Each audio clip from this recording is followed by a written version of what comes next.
All right, ladies and gentlemen, welcome here to episode number 2 of the Dota 2 recap show, Dreamleague Season 19 edition. We've already gone through 2 sets of group stages, and now we're looking towards the playoff stage. My 2 fine cheek clappers here, Danog as well as Aries, are here for another episode. Boys, how we feeling? How we going? New patch day, all that other jazz? What are we doing? Good. It's a good day. It's a good day to be alive for a Dota fan.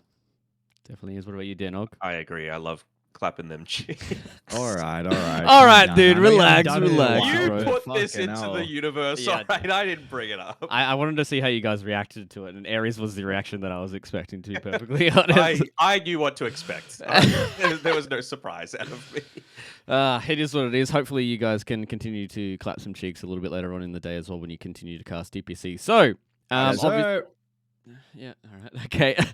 Episode 1, it was all about Group Stage 1. Now, Episode 2 is going to be about Group Stage 2. So, after we completed Group Stage 1, we ended up with 8 teams that went into another group where we were able to decide 4 top teams to go in towards a playoff bracket where we eventually will be able to figure out the one team going to the Riyadh Masters. So, with Group Stage 2, as a whole, boys, how did we think it went? Do we think that the games were really good? Do we think it sucked? Like, what's the original thoughts about Group Stage 2?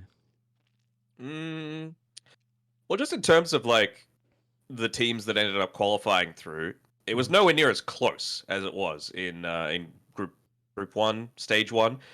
Just across the board, right? It was a very clear top 4 and a very clear bottom 4, and a clear division of between those teams. You know, we were thinking that it might go down to tiebreakers. We were hoping that it didn't, because then that would have delayed the patch even further. But yeah, it seemed pretty clean with the way that they were able to separate themselves.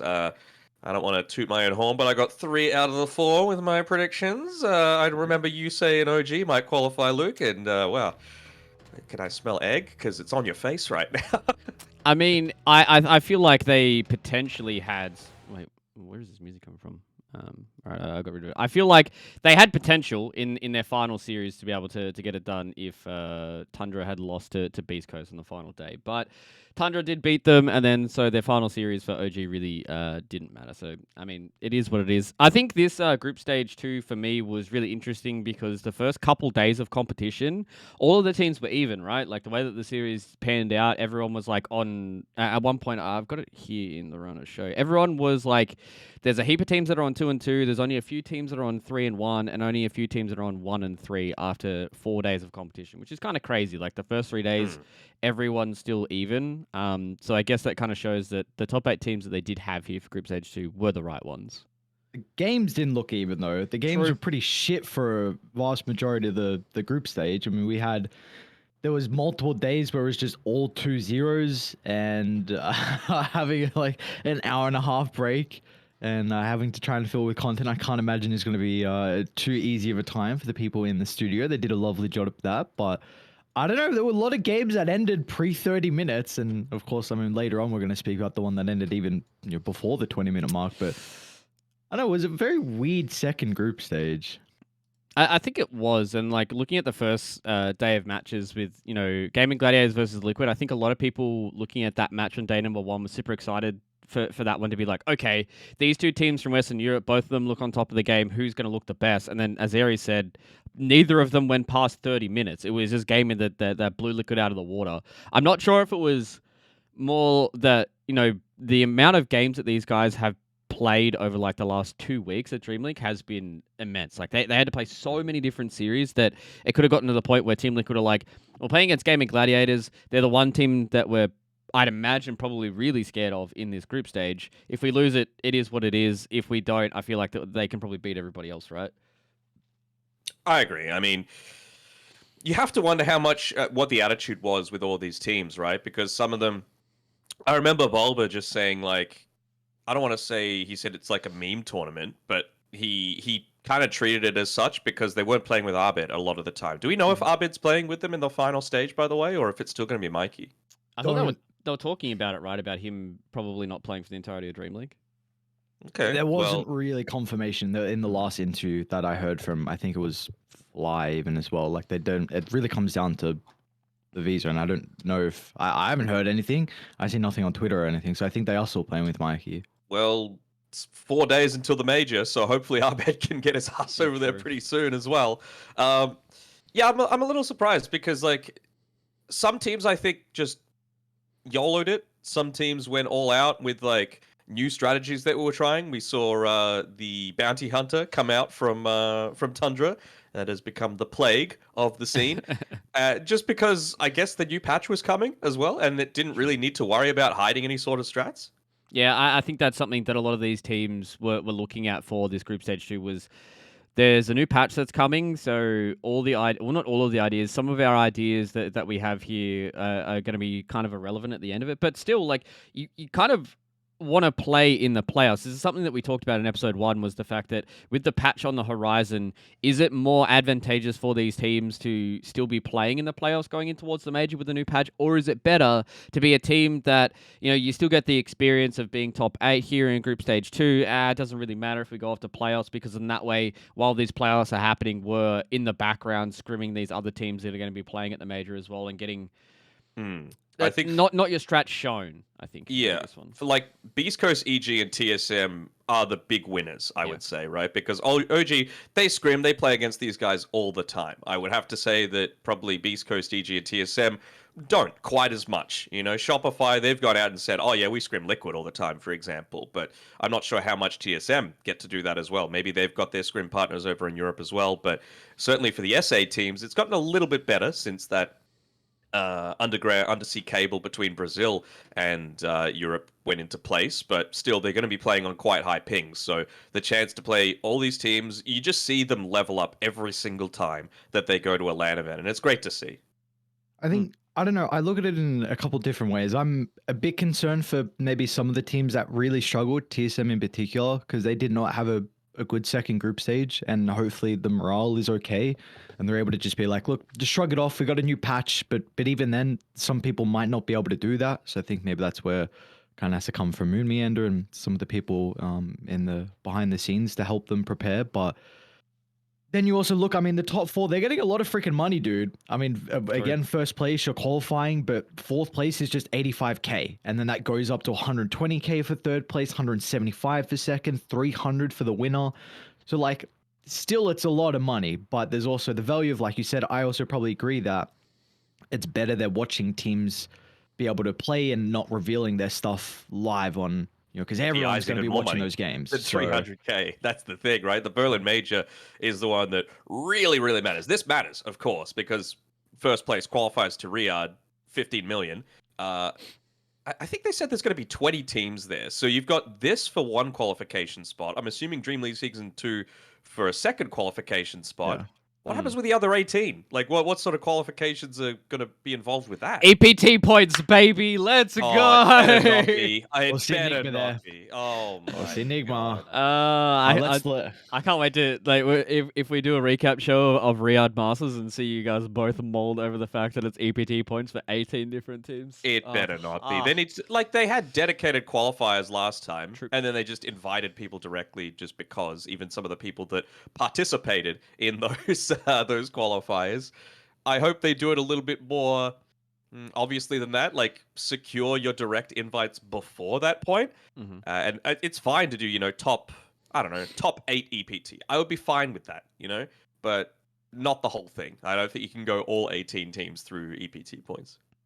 I think that could be a little wild, and that's probably something that we're going to learn throughout the year about what this kind of road to Riyadh is going to look like for a lot of these different tournaments, whether or not they're going to have smaller tournaments as well that aren't like, Dream League Season 19 and Season 20, or whether or not they're going to be smaller qualifiers, smaller tournaments. We don't really know right now, but, if it does stick to just one qualification point from these big tournaments, then maybe they might have to, rethink it if things start getting a little stinky at the end. But let's start talking about some of these games as well. So I felt like this time around for this episode that we don't have to go through each day individually because, as we've already said, some of the games are kind of boring. They're just whitewashes in one way or another. Some of the results have been interesting, but some of the games, and I think some of the teams specifically, had a very wild couple of days in group stage, and I think a team to highlight is Beast Coast and EG. I think both those two teams, for whatever reason, they were able to push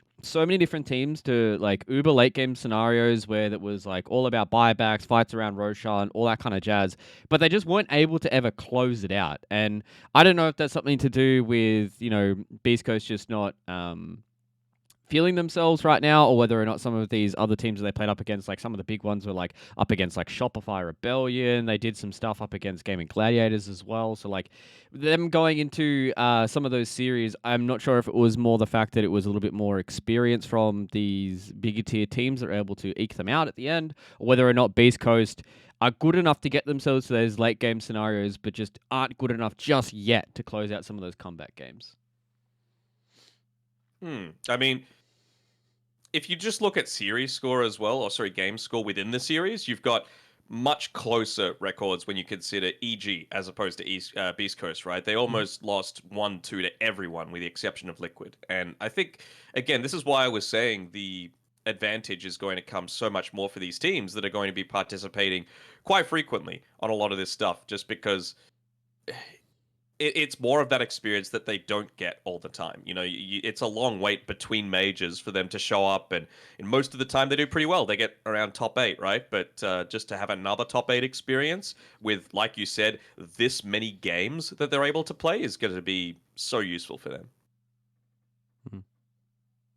Do wonder though if it felt like they're continuing to dive into this Leshrac strategy, which hasn't been having a whole lot of success for them. So we talking Beast Coast or EG? Yeah, Beast Coast. Sorry, Beast Coast. They really like this offlane Sacred Lesh, and I don't know, it's been having a bit of a rough couple of games. So wonder if this is Whisper does something. it as well, doesn't he? Yeah, Like, I mean, it seems like an SA thing. It does. They really like their offlane kind of range series in general. I mean, really the pioneers, I'd say, for like the Snapfire as well. But and poor Sacred, he was getting memed on the panel for his Enigma. Like, he's a Grandmaster, but people were like, oh no, Sacred Enigma's coming. He's probably one of the worst ones we've seen in a long time. He's gotten a lot better, but, I mean, Sacred's hero pool is a little different. Remember when we were doing Malaysia together and he was, picking the Pangoliers, he was doing all this sort of weird stuff from that offlane, and sometimes it works, but sometimes it looks a little bit memey, doesn't it?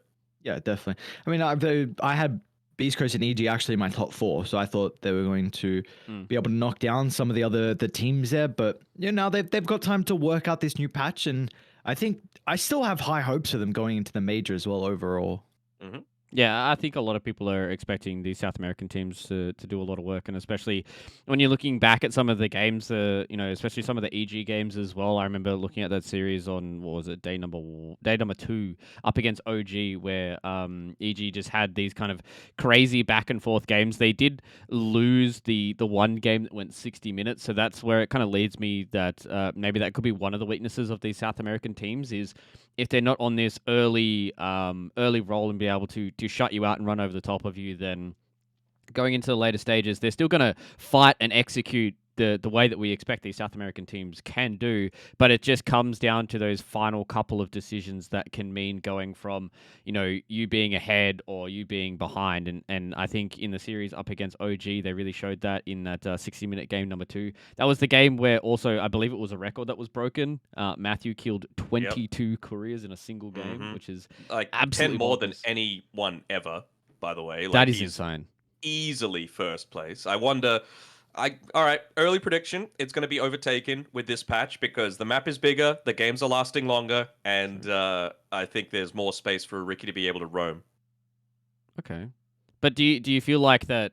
We'll get into the patch notes a little bit later on. I think we're a little bit off topic with that, but I feel like with the way that the map works with a lot of the avenues and stuff, it's kind of hard to snipe some careers unless people aren't paying attention.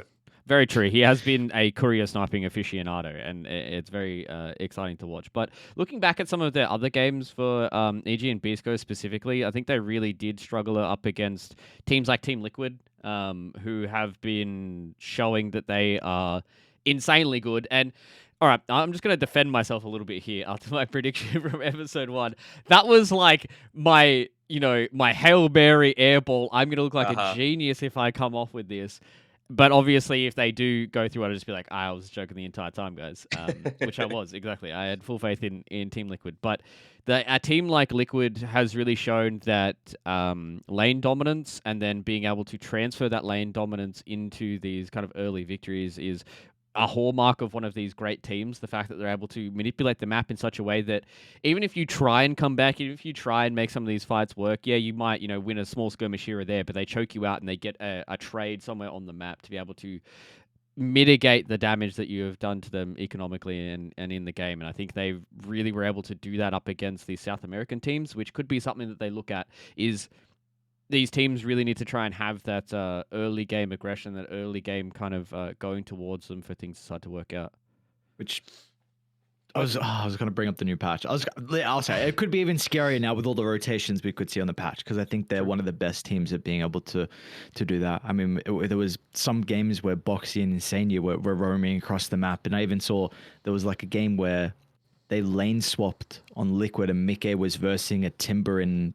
Liquid were Dire and the Timber team were Radiant, so Mickey was playing in their off lane, and then at like level 4, the Luna rotated to the safe lane and helped get a kill. And then all of a sudden the game was just over. In fact, it was, I don't know. This team's just freaking... Feels like a team, doesn't it? They're just too good. It's not individual. And even just looking at the supports individually in lane, like, I watch Boxy and Insania, and I'm like, man, I would hate to be the enemy support or the enemy carry in this lane, because they just put constant pressure onto you, and there is like, it must be so hard to play into this. It's like you're playing from behind the whole time. You're losing the regen battle a lot of the time, and that's a big part, I think, of what's set in their head. And then they've got Nisha in the mid lane to fall back on. Come on, man. Yeah, I think that's a very scary combination, right? Is you have these two great support duo, and then you have all three of your cores are also gods in their own right. It's just, you set up these guys to win, and they're able to do it. So it is a little unfortunate that the South American teams just weren't able to get one over the Western Europe teams. Like, looking back at Beast Coast record, they beat EG and OG, which was a pretty tight series between them and EG, and EG they're only able to beat TSM and OG. So just seems like some of these Western European teams are really starting to cause some troubles for South America. We got to reset the patch. Though. Yeah, right. Well, that's the thing. Maybe it's going to be South America's time. Maybe it's going to be Siege time. Oh. It will be, I believe. Maybe with this patch, let's go. They can make it happen. Who knows? Well, I remember as well. Now, still on Liquid. Nisha is like, I'm pretty sure he's 12-12 now on Pango since joining Liquid, which is stupid. Why? How are you letting this man still get the Pangolier? And then it's just another player that had an incredible performance on the Pango was Mikey in their series versus Tundra. That one game made me feel like it doesn't make sense if someone doesn't sign him shortly when TI is over. Like, probably not now, but this next two are coming up. I think it would be before then. You reckon? Well, I mean, you break the chemistry of everyone. Nigma, well, that's but I'm sure like a Div 1 team. I don't think we'll see him. Ooh, twisting the knife. Well, Nigma on a Div 1 team. It's just simple as that. What do you want me to say? He will not get signed to a Div 1 team because you're going for TI. You're gonna keep your full roster. We've learned now what needs to happen with Dota teams. You can't be swapping and changing. It's something that is built over a long period of time. But that man needs to be signed. He's a fucking incredible position too. I've seen him take over way too many games, and again, he's a stand-in. And he's playing on ping as well. On ping and 16 bodying people, like absolutely bodying people in the mid lane. I don't know. This kid is like, he could be one of those next position twos where like the next Samael. God damn. Yeah, he definitely could be. And I think the way that not only have Shopify brought him to the forefront, I think they really have shown that he is a much more flexible mid laner than his Batrider, right? Because that was my one issue that I was seeing through some of these games was it felt like it could potentially just be Batrider or bust for him, but he has shown on the Pango, on the Park, his Huskar as well has been something that he's looked really dominant on as well. So he has a plethora of heroes that we've only seen a small handful of, and I know that from seeing some of his pubs and stuff like that, he does play a whole lot of different heroes. So he is a very, very scary mid laner. And I think Shopify have really kind of put him at the forefront of a lot of people's minds. And, who knows? Maybe Shopify could just be like, hey, man, why don't we keep going to contract for a little bit? Arteez is going to... Whoa. If I'm Shopify... bonkers right now. If I'm Shopify, you can do like one of two things, right? You can lock him up as like a streamer. if you want to. You can lock him up as like a development player. You can put him under contract because like these bigger orgs, they can do that. Like like if they want to try and secure themselves another mid laner in the next 2 or 3 years, yeah, he can do it right now. But when you think about when this guy turns 18, you're able to do a whole lot more with him. You can lock him under contract for like 1 to 2 years as a contract player or a sub player or anything if you're Shopify, and maybe that's something they're thinking about. And if they offer him decent amount of money, I mean, a 16-year-old kid making anything that's livable in Dota, he's going to be happy with that. Regardless, he's going to have a lot of offers, I think, coming up very shortly. So as long as he's just patient, he'll find the right one for him. He definitely seems like he is a player that could really blossom into something that's scary for a lot of people to be versing. It's going to be a very interesting tale to watch the kid, to see how he develops and see if people do pick him up or whether or not he even wants to try and do that kind of stuff. That's a question that he has to answer. So a few other teams that I want us to kind of touch on, TSM and OG. I think they were pretty disappointing across a lot of their series. I think OG, they did kind of just scrape into be able to get themselves into the major, so maybe it might not have been too disappointing. But I think for me, TSM, some of the games where they fell flat, they fell really flat. We'll get to that game soon. But even in their first couple of matches, like their first series up against Tundra, it was a 41-minute affair, but then it was a 27-minute game too, and they're picking like their core hero, like they're picking their good heroes. Like they are picking Rubik, they are picking Beastmaster, they're picking Disruptor, and they're picking things like Tomatoes Morphling. Like I don't know what it is with TSM. Like some games they look really hot, and some games they shit the bed. And so I don't know where to put this team in my power rankings at the moment. You think it's another one of these? Like, how long can we use the excuse of like it's a young team? Because many members of this young team won the Stockholm Major, right? Yeah. And they did fairly well in tournaments after that. So the fact that they're just barely scraping in to qualify for Berlin, they're scraping in to qualify for Group 2 of this event, and then, doesn't work out to it. I mean, the other side of that is they did 2-0 Shopify, right? So it's not like they're a bad team. It just seems like they're still inconsistent. With that 2-0 against Shopify in the DPC, I believe it was Syndrome. In Dreamleague. Oh, in Dreamleague they beat them? Oh, in Group Stage 1, right? No, 2. No, he's talking about OG now. Yeah, I don't know. Oh, sorry. I thought it was TSM. Yeah. My bad. Okay. I got my things confused. Yeah, I was very confused then. But yeah, okay. We'll continue now. Continue. Let's restart that. So you were talking about OG? I was talking about TSM. Yeah, no, I understand you. I'm on 6 hours sleep.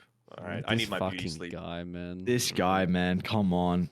Disappointing. Well, so I mean, we have who do we want to talk about? OG or TSM? You take the floor. Okay, we'll go OG first because then we can go into TSM. We can go into that disastrous Sounds game. Good. So I think the point you brought up about the young team can be used for both of those two teams, right? Like I think both of them are quote unquote young squads. OG, yeah, I don't know. I really like they only changed out DM for Amar, so it's like it's not really, you don't really change. If anything, you got an improvement, the fact that you got an actual offlaner that can play these offlane heroes and play them better.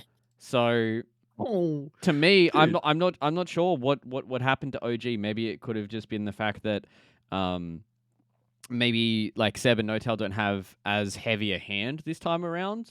For these guys, Seb was playing Div 2. Yeah, exactly. So like if they don't have as heavy as a hand until they need kind of serious help, then maybe they're just not putting themselves on the right track. Because I was actually watching the Seb documentary the other day, and seeing how some of those players, some of them were extremely quiet players when it came to talking about the game. Like I know Uragi barely spoke in any of those drafts and all that kind of stuff. BZM was relatively quiet but Tiger was one that was really a kind of loud voice, and him being again one of the most experienced players on that roster, maybe it's just not clicking for them, not having the Seb and the Notel being able to drive them in the right direction. I think it's just so simply they're just not as good as the other teams in Western Europe. I mean, you take a look, if you go back to the tour, the victories they had towards the end was against Nigma, against Entity, against Orodu Thunder, which is in the tiebreakers. They beat Orodu again in the regular season as well. So it's just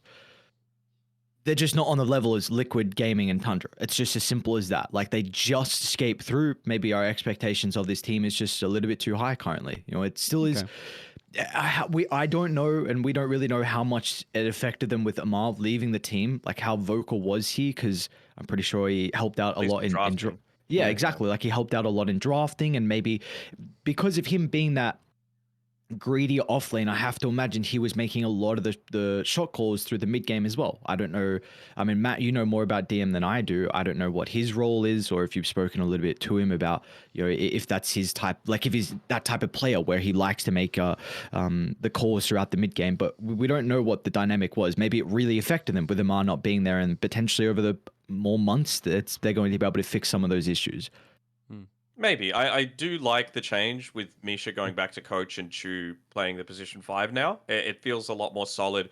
I think they had a change towards the start of the DPC as well, at least in terms of their drafting, because those first few series, I thought they never even gave themselves a chance with the drafting that they had moving forward. And then it just so happened to be this series towards the latter end that they played some of the quote-unquote easier teams and were able to get those wins on the board to be able to qualify to the tiebreakers and then the Berlin Majors. So that was the excuse for them. I'm not sure what the excuse is for now. It really felt like maybe they were under a bit of stress. I think DM was still playing from Russia because he's still having some issues getting his visa for the Berlin Major as well. So there might even be a stand-in for OG at that point. I'm not 100% sure, but I think that's been publicized on Twitter a little bit by a few different sources. So I'm praying that DM gets a chance to be able to play with the rest of the team because, you know, a lot of these other teams, not all of them, have been all playing together as a full unit, just in preparation for Berlin on a boot camp.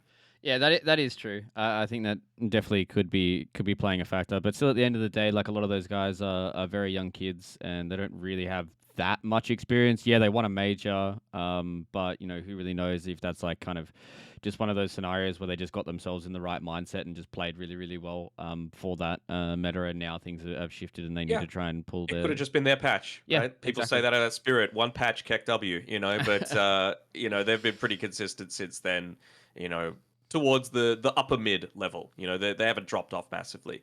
And who knows, maybe this patch we're going to see a team that no one expected come to the very top because they just figure it out and are able to unlock the secrets of this 40% bigger map now. That's true, and I think going into the major, anybody's power rankings are fucking done. Like if you Maybe Tundra. I would put Tundra towards the top. but dude, Wraith Pack's gone.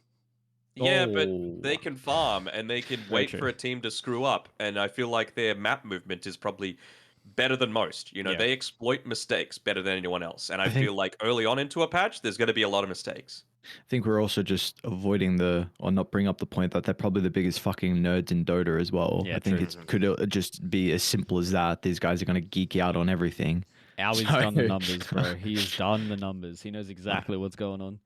Men's might have pulled a couple of overnighters just to be able to work out what's going on. I don't know. So we'll see. I mean, we get to watch them in the playoffs, so we get to see firsthand on how they're going to be able to perform. Yeah, about 7 hours from now, they're going to be rocking up against Shopify Rebellion. So that's going to be nice for us to see. So let's just have a quick chat about TSM, and then we'll be able to go through the results, and then we'll start talking a bit more about this patch as well. So TSM for me, pretty disappointing result. I think a lot of their games looked pretty one-sided. They really didn't have too many opportunities in a lot of these games as well. There were some series that they definitely could have won, but like looking back at a lot of their games, game number 1, extremely close. And then game number 2, they get stomped. So I don't know if it's like mentality for these guys, because I know some of the players are young, all that kind of stuff, like Moon Meander going in towards the coaching role. They've got a lot of these newer players with Kasane, Ari, and I mean, Whitemon's not really a newer player, but when you're an SCA player, like changing regions like that, I'd imagine that you're probably... It's a new game style. Yeah, it's a new game style, and you're probably not like that comfortable in your environment as well, right? So... Whitemon probably doesn't really have all too much of a loud voice on that team, especially with Tomato and Brile that's floating around. So I really do feel like that seeing the way that some of these series go, and especially the Gaming Gladiators series. They got beaten in 24 minutes and then 12 minutes and 19 seconds. I watched the ending of that game, and other teams would still just play. So, like, to me, that just, like, I don't want to say it solidifies this idea. Would other teams still play if you're 13.5K behind? That game was over. I 12 don't know. minutes? Yeah, that It game wasn't was that over. bad, was it? That Was it was actually over. 13.5K? I'm looking Okay. at the Dota buff Yeah, right now. it's over, yeah. Oh, okay. Yeah, actually. Yeah, was that game but- was without a doubt over. They could have ended it even maybe like a minute or two earlier. Okay, so- well, like, when you go into that game number 2 and you get dominated, like, that hard, and, like, the game is over that fast when we don't really see games ending that fast, like, it just, to me, just feels like the TSM kind of crumble after their game number 1 when things don't go their way. Like, what's the internal stuff going on as well? Because White One's having issues with visas as well, right? Like, he's not currently with the team in the boot camp, so Yeah. Well, how much? Well, Moon Meander Moonstead played game stood in for 1. one game, Yeah. that was it. And then and White One then came White for One game came back 2. into- So it's like, how much of your rhythm are you disrupting by doing that sort of stuff, you know? And I mean, Danog, we had a interview last night with Ancient Tribe for Western Europe Division 2, and we spoke to Mobe and how important it was for him to choose a team, choose an org that was going to get a boot camp. And we're seeing what they're able to do off the back of the boot camp. And currently TSM, they're not all there. So, I mean, that's got to play into a little bit. It's not excuses for their results, but it's just something that's going on. Like, this is a team that, you don't have all the 5 members. I also even wonder who's that internal coach for them inside the game. I'm really not quite sure who's going to be that vocal person, because I can't remember who said it recently, but I heard, I think in an interview that Ari's now finally starting to get a little bit more confident with choosing his hero inside drafts, because he does have a little bit more of a unique hero pool than some of the others, and now he's finally starting to come out of his shell and actually suggest heroes that he think he could be able to play. So that's going to take time. Again, like, can we continue to use they're just inexperienced and they haven't been together for a while? I think we can still use that for a little bit of time. I don't think we need to stop that one just yet. Because they haven't been together for long, right? Like TSM. No, not this iteration. 2 of them Yeah. have. So, You so they joined 9th, 4th. Okay, so yeah, so they joined at the end of last year. Yeah. So they've only been able to play together for like 4 months now, if that. So yeah, I definitely feel like I can cut them a little bit of slack. The fact that they haven't been able to play together all too long. They are going towards the major as well. I hope they are able to show Ari on some of his more unique heroes. I think when you have players like that, they have these different hero pools but can still play the staples. Really do allow you to kind of have a very interesting drafting style. So 12 minutes.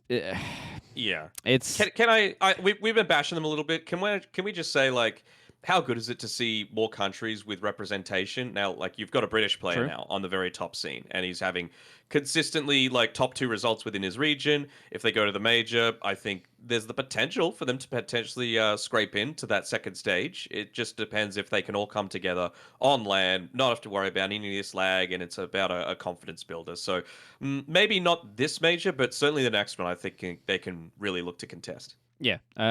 Yeah. After seeing the 12 minutes, that was just kind of what made me go, whoa, like, is there actually something wrong with TSM? But now talking about it, it definitely does, feel like that probably give them a little bit of extra Wyman's slack. coming home to Bali. That's all I got to say. Very He's going true. to have that home ground advantage. It's gonna be kind of crazy for them to get that one done. So I think the way that things have been panning out with this group stage 2, to me, I've been super impressed with Shopify's cores and the way that they've been playing. I think RTZ is on something diff. These last couple of series that I've been seeing him play, this guy has been leveling up, and that has been a sight for sore That's eyes. crazy. Yeah, I think some games when, like, he really pops off and goes hardcore. I think one of the ones that made me just go, holy shit.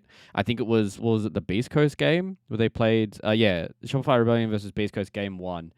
The way that he played Morphling was some of the best Morphling I've ever seen, I think. And seeing him really get to the top is super exciting, and I hope that Shopify can start to take down these Western European teams. And that's one of those games where a lot of the times people have been like, Arteezy, he's a solid player. He Yeah. always gets his farm. He always plays, like, an 8 out of 10. He does his job, but he never was really the one to straight up carry a game for quite some time. He carried that game, and that was one of those ones that went the 50-plus minute mark as well. So one that you needed the carry to really, ball up and be able to do it, and he did. Also, thank you, Bulba, for drafting Crit's Earth Spirit. It's a treat to watch. Keep doing it. I'm very much enjoying watching Crit back on Earth Spirit. So hopefully with the change as well, we get to see more Crit Earth Spirit because They win every time they played it. It felt like they did. I think they lost felt- one game, right? I think I I'm remember not seeing sure. one loss. With it. I've just checked 2 now and they both won them. Okay. I'm not gonna. Yeah, no, I don't know. But keep picking it because I don't. Even if you lose, I'm a big Crit Earth Spirit fan. So that's always an enjoyable treat to be able to get. I mean, even if we want to sing praises to another support, Tundra with Aramis standing in. Yeah. They're again, yes, they're in lower bracket, but you go into playoffs, and this is with a person that, Sarkis is a very key component to Tundra. Like this team in particular, their side lanes are so vital to their success. Skeeter and 9, and then of course 33 and Sarksa, but you just, you put Aramis there, and it doesn't look like a whole lot has changed. Yes, their hero pool's slightly different, but he's having some really crazy games as well from Aramis.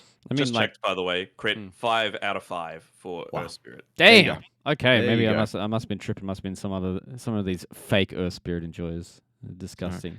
What a tournament to be a stand-in though. Like Yeah. Mikey as well as Aramis, I think have really put themselves like on the radar. I think Aramis is a little more happier with his performance purely off the fact that he used to be on some big teams and now he's coming back into the scene as well and being able to make a stand for him, and hopefully he's been able to find himself a team or a home to be able to play out with. So that'll be nice to see. A little bit reminiscent of him being on Viking. Yeah. And they had a great stint with that team, and he looks like he's in very similar form right now to what he was prior. Yeah, so maybe teams might be looking towards that. So I thought that we would kind of just wrap up the group stage 2 with having a look at the playoff bracket, and then we'll start talking about the patch, boys, okay? So, because I know there's a whole boatload of shit that everyone wants to talk about with the patch. So right now, our top 4 bracket is Team Liquid and Game of Gladiators. They're the ones that are in the upper bracket, and Shopify Rebellion and Tundra Esports are going to be in the lower bracket. So the way it works, it's not just a kind of single elimination bracket for a top 4. It is, I think the word for it is double elimination bracket, 1 round ahead or 1 round step or something like that. Is like the technical term for it. Basically, it's a double elimination bracket, but the 2 lower seeded teams go 1 round back and they have to fight their way through 3 series to be able to get towards the grand final. So, boys, let's get some predictions going. Shopify Rebellion versus Tundra Esports in about 7 hours. Who do we think is going to come out on top? Who's going home? Who's staying in? Shopify's winning that one. Yeah. No, Tundra, because it's the new patch. If it was old patch, Shopify. Okay. Yeah, I think Tundra 2-1. Okay. Do you guys have any more reasonings? Is it just new patch? New patch, still stand. Oh, well, they both have stand-ins, I suppose. Mm-hmm. I don't know. I just feel a little bit more confident. Fuck it, Shopify. Let's go. Honestly, I don't know. I really don't know. I don't know how to predict any series. Then Shopify's going to win. How about that? Sure, we can go with that. I don't know how to predict any series, though. It's a new patch. These teams are all very, very even, maybe just slightly ahead. But again, now with the new patch, it kind of levels it out a little bit. So I'm happy to say every single series is probably going to go game 3, and every series is going to be very enjoyable. Yeah, I think much more for me when I'm throwing out predictions. It's like more of confidence for teams to perform in certain scenarios. I think in a best of 3, you kind of want to try and figure out what teams are thinking is good and trying to deal with that rather than trying to go for your own ideas. I personally feel like Shopify is going to take it out. Obviously, I'm a Shopify fanboy, so if we get the dub there, then I'm super excited to be able to look to see what they can do in the rest of the lower bracket. All right, Team Liquid versus Gaming. This is, I think, a series, even on the old patch, I would have been excited to watch this, right? Like, both these two teams going back and forth in an upper bracket, best of 3 is always good to watch. Game and easy. You think? Easy. What? They have won their last 9 games straight against Liquid. What more do you want? Very So true. is that including the major? That The is grand finals? Since Major, they have won the last 9 games straight. Should we say 6 straight and not include the grand finals? Games. Yeah, sorry. I think maybe the grand I think finals might have include- an asterisk. But still, Wow, the 6 straight jabs is. disrespect. Come on, man. Shut up. Come on. Still 6 Wow. games straight is pretty crazy though. So Yeah. still, if we want to say that, nah, fuck you though. Liquid got it. Okay, well, it's going to be pre 35 minutes in each of these games. Oh shit! These two guys are going to be broken up before they even get to cast their DPC games. But I don't know. I think that's a toss up for me. I enjoy watching both those two teams. I've really enjoyed watching Celery for the longest time. Ever since I believe we covered him like years and years and years ago. Yeah, Viking, the old Viking days, and the way that these guys have been able to play in Team Liquid are a super exciting team as well. So I'll probably just do Team Liquid to go forward here, and then I think no matter what, it's probably going to be Team Liquid and Gaming Gladiators in the grand final, anyways. I think both those two teams, I don't want to say are head and shoulders above Tundra and Shopify, but I think they've like just got enough of an advantage in the way that their heroes play that they should be able to come out on top, and then it's probably going to be a coin flip about who figures out something broken for the playoffs to get the grand final and get all the money. So A lot of money. it is a lot of money. It is 300k for this tournament, and then obviously the qualification to Riyadh is going to be big for both of these two teams. All right, so we don't really have much else to talk about because some of the games during Group Stage 2 were a little one-sided. Do we get to overall predict who's going to win? Yeah, sure. If you guys want to. Gaming. The Gamer's going to win. I mean, Air's going to pick Liquid. So. Of course he is. I mean, did I even need to ask the question? I think it's going to be interesting to see if one of those two teams finds something broken. I think Liquid or Tundra. I don't know who to choose between the two. So I'm going to use stats again. So Gaiman have won all of their games since the Lima Major against Liquid, every single one of them. And so that I'm assuming that Liquid's going to get bumped down to the lower bracket. I'm assuming that Tundra is going to beat Shopify in that game, and then Liquid have beat Tundra in every single game except one. So that's why I think the bracket's just going to go in that way. So Liquid will face Gaiman once again, and then Gaiman's record is going to continue against them. The grand finals rematch though would be hype. Yep. Very exciting on the new patch. Where are you going with this, Luke? I think Liquid's going to win the whole thing. That's right. I think they're a good team. Don't get me wrong. I just think they don't have the number. You sound like a fucking hater. He does. And how dare you say that about my boy Insania? It's honestly, I can't believe you're disrespecting them, to be honest. I mean, with him and I, we had margaritas in Stockholm together. We had a great time. All right. Margaritas, wow. Dude. Damn, keeping it classy. The way I'm thinking about this, Blitz just rolled out of the sickest pump, and he just has this epic idea, and they just pick some random hero that they just say out loud, and then it becomes the most broken shit. Yeah, but did you see the tweet that he put out as well? It was as soon as he saw the patch and read through it, he's like, "I'm too fucking old for this." But that's the thing, is he's got some of the young fellas who will get into it, and they're just going to scream a name, and he goes, "That's a good idea," and then they're just going to roll with it. I think that's a thing for me is Liquid. They're just going to roll with whatever the fuck's going to happen. He just chained jabs to his desk, and he's like, "You're reading through every single one of these notes and finding what exploits are available." Yeah, you're getting all the math down, Jabs, and then we're gonna click the buttons and we're gonna reap the rewards from it. So, I think either way, the playoffs are gonna be sick because we have four of. I would say I think the only thing that I would have changed, if I had my way, is maybe maybe one of the Western European teams will replace it with PSG or GD on a brand new patch to have like these four top tier teams go head to head in a bracket on a brand new patch that's like days old would have been absolutely bonkers to watch and would have been some of the sickest Dota we've seen in a long time. But alas, unfortunately, PSG or GD couldn't play, and we will get to see them at the Berlin Major. Hopefully, we get to see them. Be exciting. So. That's it. That's Dreamleague Season 19 Group Stage 2. The first series is going to start in roughly about 7 hours, so we'll be able to figure out whether or not we are right or wrong. So, 7.33 has dropped. It dropped just after, well, actually, a decent while after Dreamleague Season 19 Group Stage 2 did complete, so these teams didn't have to finish out their group stage with a brand new patch. But, boys, where do we start? We've cast some DPC games, all three of us. We've covered some Western Europe, so we've been able to figure out some stuff. I mean, games are fucking long. Games are really, really, really long. And I don't know if that favors any of these teams at all.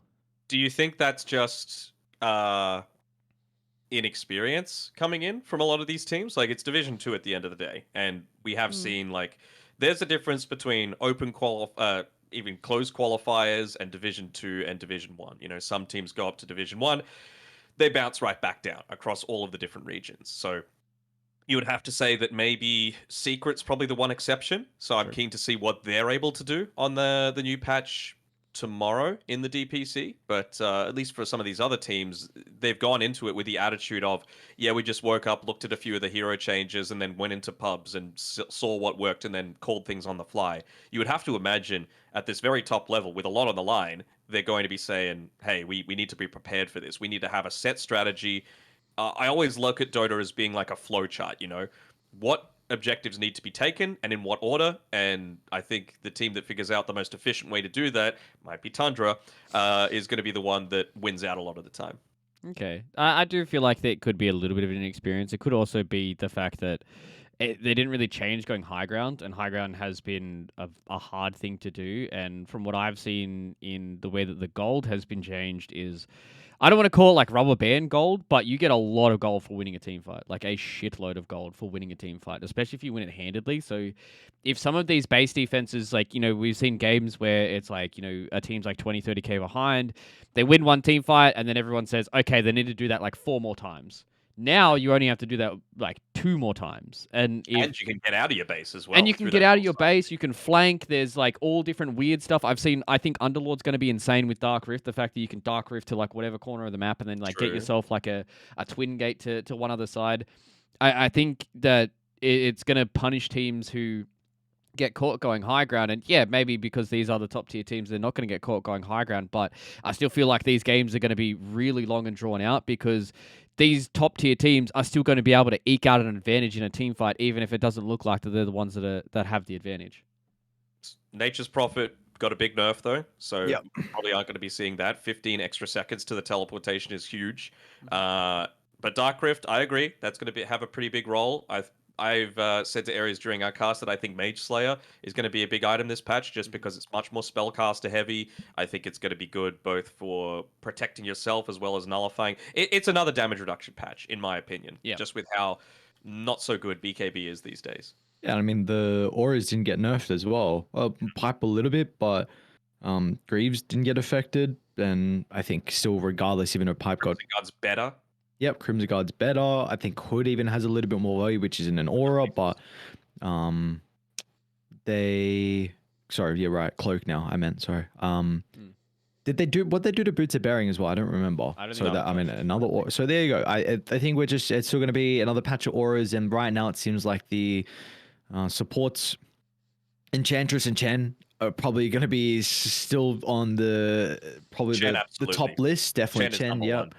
And I mean, they're heroes that build auras, and you've got them built in as well. So I think they'll be definitely hot commodity. I mean, there were some heroes that didn't really get nerfed too heavily as well, like Doom, Rubik. We were already seeing a bunch when we did our Western Europe cast. So I still don't know if it's too early to tell, though. At the moment, games have slowed down, but it seems like, I don't know if it's, like you said, just inexperience. Do they just not know the flow chart, like you said, Matt? So I think it's just, you know, this is the current observation, but it could very easily change when teams start to get full usage out of that Tormentor, where you just get like a really broken shard on a support early on that can help turn the team fights, and all of a sudden you've got a huge net worth lead. How are people going to look to try and steal Tormentors and Wisdom Rooms and shit like that? And it's a good time. It's a good time regardless. We've only seen like Wisdom Rune stolen so far. No real Tormentor steals, and I think that's very possible. Again, maybe the hero like Underlord is the one that enables that, because you can take it pretty quickly if all 5 heroes do it.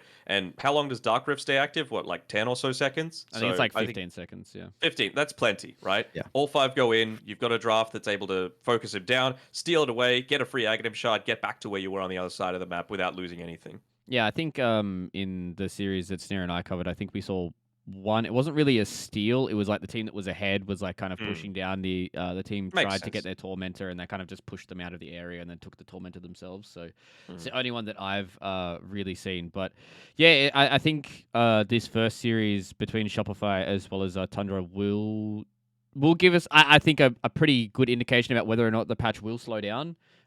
Because if those two teams are playing slower, then it probably means that there is some value in playing slower, farming a You little bit reckon? more. You reckon it'll give us a good idea? It's going to be their first series on new patch. But like You don't they've think had a it's whole day of scrims yeah and a pubs. whole day is not a lot. This is a And they've new watched, game. I'm sure. And, This is a and new they've game, watched. man. Come on, this But is like this is Dota 3 we're talking about right now. But this is one day. I the don't know. thing is like both of those two teams have massive support networks. So it's not just like 5 dudes that are like trying to play pubs. The thing is like you can get your players to play pubs for like most of a day and have a scrim block or two, and then you've got these like the support staff. You know, we've talked about Al, we've talked about Bulba.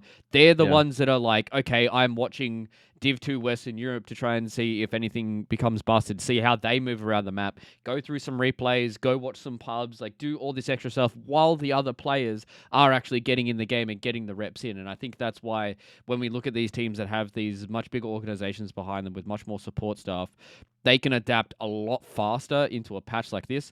I don't think it's going to, set the meta in day number 1. I think it's going to take months until the meta is going to figure out. But I think these first series will at least give us a good indicator of what the major is going to start to look like, because these teams are, I don't want to say they're going to set the meta, but they're at least going to give teams an idea about what's good and what's bad.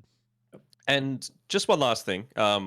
With the auras, obviously everything hasn't really been weakened all that much, and we've all been saying, well, this might enable people to get greedy throughout the draft, right? Like you might pick 5 heroes that are capable of farming. Obviously, the support's a little bit less so; they need to still provide supporty things, but what's to stop a team from seeing the trend be that and say, all right, we're just going to full out deathball and end the game in 20 minutes? It doesn't matter that there's a crap ton of farm off the map if you just don't have towers to play around. And we've got this massive wall of heroes, a Chen with 50 different creep auras, and you've got like 2 of these big aura items, and we just take your base. What's to stop a team from doing that, especially if you've gone like we saw last night at position 4 Doom? Is he going to be able to do all that much 25 minutes in? Probably not. True.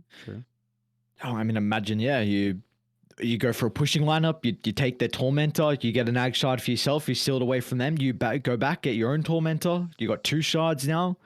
That's a big swing goal, 3,800. So I don't know. 2,800. 28, sorry.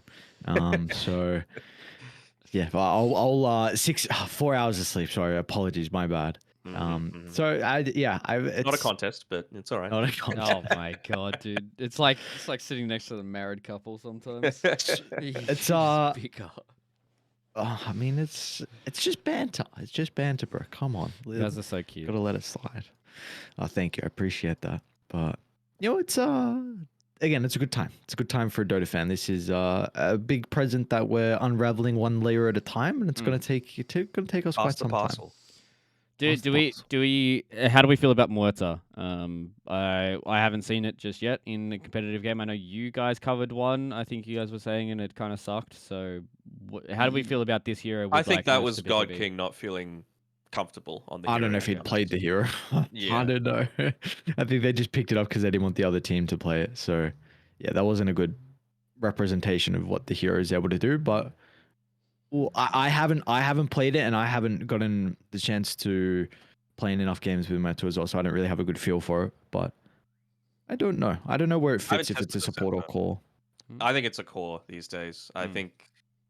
I don't know. Maybe it's a pos 4 now, just because of the Ag Scepter. But then, can you really pick it as an Ags? I don't know. It feels counterintuitive to the hero pool. You want to blow shit up, and I feel like the parting shot kind of dissuades that a little bit. I don't know. What does that even do? Do you guys have you guys been able to figure it out? Because I looked at it and went, I don't know what the fuck this even means. So you use your scepter so you can use it on an ally as well, and their soul blows out of their body, and you can, I think 50% of damage is reduced to it, so you can still hit the body, but the soul's unaffected, so you can still do damage to the real hero, and if you kill it, then it's like you get Wraith King Ags for a little bit. So you can still, so your soul can then run around because it detaches from the body. So then it can move and cast spells and hit people, but for a very short period of time. So that's one aspect to it where it has like a weird old Wraith King Scepter. I don't know if it's going to be used as a save. I don't know how you use it aggressively. It's definitely an interesting scepter that could be really good or really bad, or just somewhere in the middle that will have some utility. I'm not quite sure yet, but it definitely seems interesting. Okay. I don't know if it's going to be good because I read that, and from what I've seen from Muerto in pubs, I think a lot of carry players are really liking her as a hero and has been able to have a relatively decent amount of success. And that was pre BKB nerf. And I think now with the fact that BKB is only 50% magic resist, and the fact that her ulti does a boatload of damage, and that she has the spell amp from her shard and be able to get that extra bit of damage going for herself, I think she could probably be like one of these like hybrid carries, right? Where you want to farm a little bit on the hero. You can have a mid laner who's also like a scaling core, like a Shadow Fiend or like a Templar Assassin that deals with physical damage for you. And you're like this magic burst hero that can get into the back with your own BKB, pop pierce the veil, and like two-shot of support, and then you can set your attention in other parts of the fight with your utility. Maybe if the Ags pierced BKB, it would be good, just because it's like a BKB waster, basically, for 4 seconds, but it doesn't. So I'm really struggling to see what the utility is going to be for that sort of thing.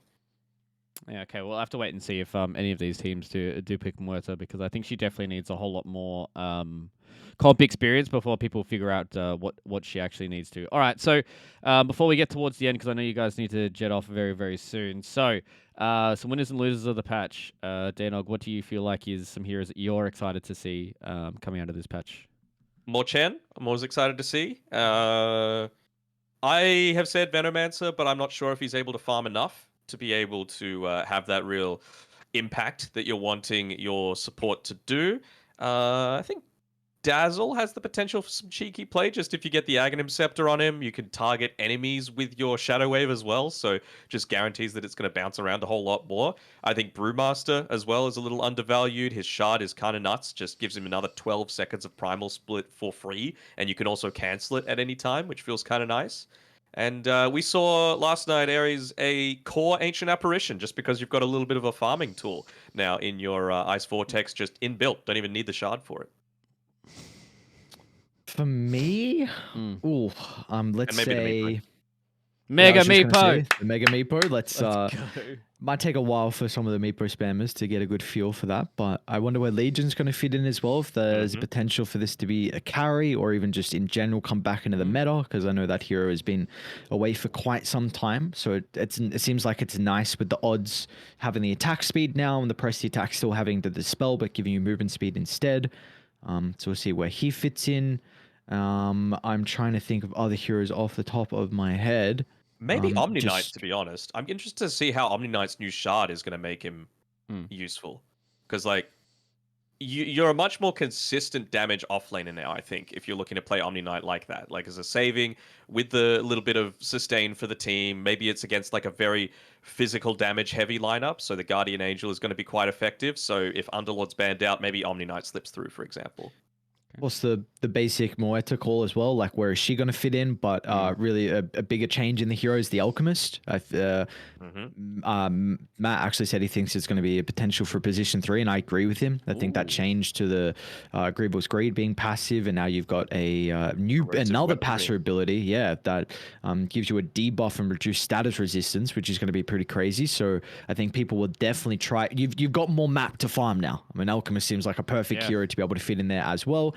And like, what the hell happens with Arc Warden? I'm not even going to try and describe what. All I'll say is your Tempest double, you get the same abilities, but the values are different. They do a little bit of a separate thing to what your main hero does, and it's going to take some time for some of the Arc Warden spammers to work that out on how, if that's busted or if it isn't. But for some of them, isn't the Dire version just plain better? Like Magnetic Field, it's like, it does all the other things, but it also does this, and it's like, oh, well, screw Radiant Arc Warden then. Yeah, but it's the fact that you can still use it with your Tempest double. So you still have access to all the spells, but it's about it being on the base hero. So early on, I think it's a lot better. So I think like Dire side Arc Warden is better. Well, it is Radiant better though, because late game, are you wanting to commit with your real hero a lot of the time, or is it actually a Tempest double that you're making a lot of the action happen with, right? True. To like start out these fights, you're sieging with the Tempest double, you're farming with the Tempest double a lot of the time. You're keeping your real guy as close to the base as possible. It's true. One more big winner real quick, Zeus. I don't know what the hell is going to happen with this person, but his the lightning hands, I don't know, seems kind of dumb. I did watch a couple of high pubs last night, and yeah, I don't know. I don't know. Did it I'm seeing work? this hero got like man. Yeah, it did work. Because the Quite an percent interesting based build, so. damage goes through with the Yep. lightning procs, so So you just melt people. So I think that's going to be another pretty sealer. And got to say it as well, PL seems pretty dumb, but Yep. that's it for me. I think the one thing that I will say to PL is he is omega countered by Crimson Guard. Like Crimson Guard just seems nuts against that hero. But then you wait that 8 seconds and you're good to go. Yeah, exactly. So I think he definitely is a very, very strong hero. I do like everything that you guys came out with. I would like to see a bit more Bane. I think that hero is very, very good now. The fact that Fiend's Grip is one of the like longer duration BKB piercing suns that we have left. Mm-hmm. And obviously can't Enfeeble farm. changing again. Yeah, that's That's his the one thing I issue. don't like. Yeah. And I think from what I've seen so far is some supports kind of need to have their own, not need to, but the supports that don't have their own farming mechanisms. I know in one of the games that I was covering in Western Europe, the Ancient Apparition was level 16 and the enemy carry was level 28. So like he just was not able to farm and was not able to get gold. And that's or AA experience. with a farming tool now. Like he's Exactly. actually got something to be able to do it. So imagine Bane who doesn't. I guess maybe if you get the Tormentor and you get the free shard, you can use that AoE brain sap to help out a little bit. But again, it's not so easy. Yeah, it is a little bit rough. So I think it's a good spot for us to cut it here, boys. I don't want to hold you guys for any longer than I have to. Do you have any parting words for everybody out there who's been following along with the episodes, or anything you want to say heading in towards group stage and even the rest of the DPC? Thanks for watching and go Liquid! Thanks for watching, and if you find an exploit, please don't use it against me. Please report it so that it doesn't get. 100%. That was so frustrating. 100% use it against Mr. Danog because I know when he loses MMR, it makes him very mad. So, either way, It ladies and happens so gentlemen. rarely. Thank you, ladies and gentlemen, for joining us for another episode here of the Dota 2 Recap Show. It has been Dreamleague Season 19, Group Stage number 2. We've only got the playoffs to go before we figure out who's going to be going into the Riyadh Master. Make sure you catch these two lovely gentlemen on whatever DPC they're going to be covering by the time you guys watch this episode. It's not going to be good because otherwise I can't determine whether or not you're watching this at the right time or not. Either way, make sure you guys do go follow them on Twitter as well, at DanOrgan, at Aries_HD. Anyways, thank you, ladies and gentlemen. We're going to be back in a few days as well for the playoffs recap. Hopefully we start to get to do these for the major as well, and hopefully we also get to do them for more tournaments. So as always, thank you guys. Stay safe. We'll see you guys for the next one.